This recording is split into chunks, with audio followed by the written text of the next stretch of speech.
For Honor has got microtransactions in it. That sucks, but sadly that's nothing new for a Ubisoft game these days. You can pay a little bit of money to unlock these small cosmetic items, or rightfully so, you can unlock every single one of them for free via your efforts in-game. The only problem is that it will take you 2.5 years. For Honor, Ubisoft's medieval melee brawler was recently updated with a bunch of new emotes that can be bought using an in-game currency known as steel. Players can earn steel through gameplay, or if they want, they can speed up the process and buy steel in packs. The new emotes cost 7,000 steel each, and the steel packs you can buy range from 5,000 to 150,000 steel, which can themselves cost anything from £4.99 to £99.99. I've got an emote for you, Ubisoft.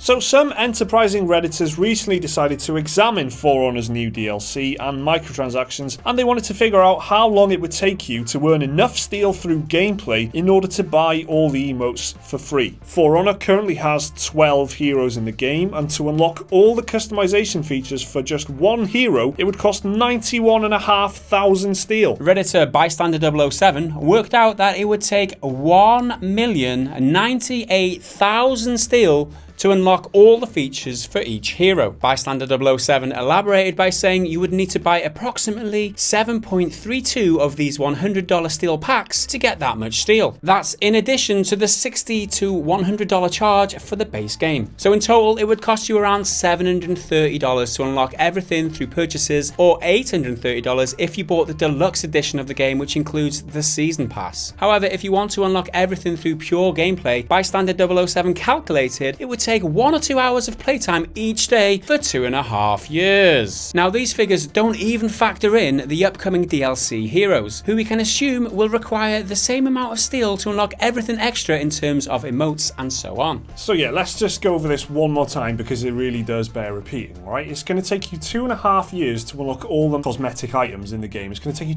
2.5 years of gameplay playing, 1 or 2 hours a day, which is ludicrous. Not only have you bought the game for whatever full price, you might have bought the season pass as well, and then if you want to buy all the stuff, it's going to take you either 2.5 years of gameplay or $700. I mean, it's rich considering that some people can't play for 2.5 hours without getting matched properly, and getting a player match. That's ridiculous. 2.5 years. Like, how long would you be waiting around for those matches that you need? So it'd be like 10 years, surely. Yeah, it's insane. So this guy, he was investigating how long it would actually take because he's a completionist, and he's saying any completionists like himself who are doing the grind in the multiplayer, trying to unlock everything because it's part of the appeal of the game for them, unlocking all these different things. For him, it's going to take him 2.5 years to finish the game, pretty much, in his eyes, to be a completionist. So there are people out there who, this is going to be a concern to them. But that aside, it's still insane that there's that amount of money there to be spent on this game. It's possible to spend $700, $800 on this game after you've f***ing bought it already. Yeah, that's the big point here, though. This is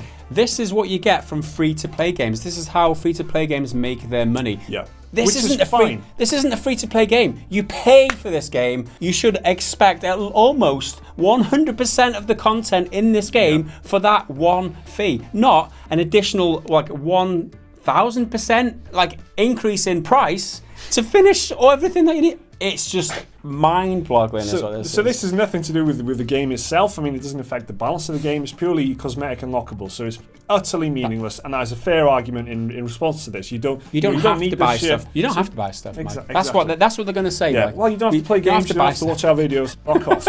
It's. But what's really crucial here is this isn't a free game. It may look like a free-to-play game. There's a lot of parallels there with a multiplayer-only kind of free-to-play title. But they decided to charge full price and put a season pass on it. So you can't have both, in my view. And then there is the argument a lot of the time with AAA games, microtransactions are there to keep servers alive. So they want to fund the servers. However, there are no servers in For Honor. It's peer-to-peer. So it's just there. It's just for Ubisoft to make it even more money. So there's nothing. This is bad. Okay? It's not Clash of Clans. Yeah. It's not Farmville. Yeah. You've paid for this game. Yeah. You've paid full whack for this, and this is your reward. For starters, it's annoying being asked to pay money and why don't you buy some steel? Hey, get some steel. You need some steel, mate. Every time you're playing it, there's little markers everywhere, all over the game, that's kind of just subliminally building this thing up that you need steel. Another thing that the people in the comments, we're going to jump in with Mike. They're going to say, well, how come we didn't call out Battlefield 1 for doing this? How come we didn't call out this game, X game, that game for doing this? We didn't, because it's not just been released. Like, we would still call bullshit on all these games. It's all still wrong. We're not saying it's justified in any other game. It's still bullshit. Exactly. It has nothing to do with the game itself. You can still play and enjoy For Honor and it be a good game, but when you tack on this kind of stuff to it, it's just bullshit, man. It's just not cool. It just stinks the whole game up. You know, whatever limited success it would have had anyway.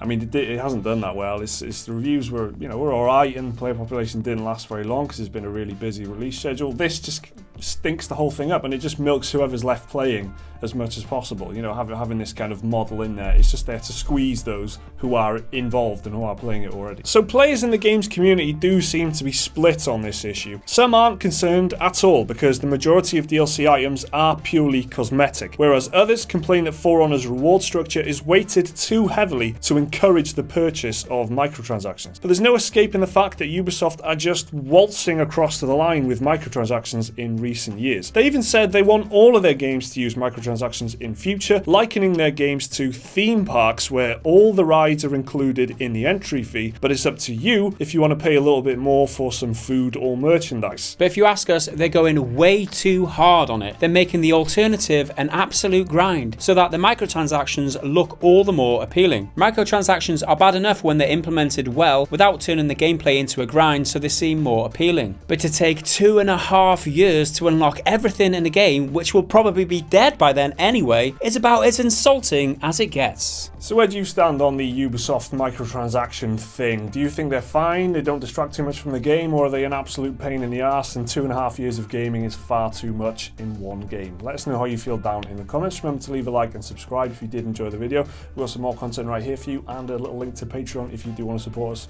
We'll see you next time.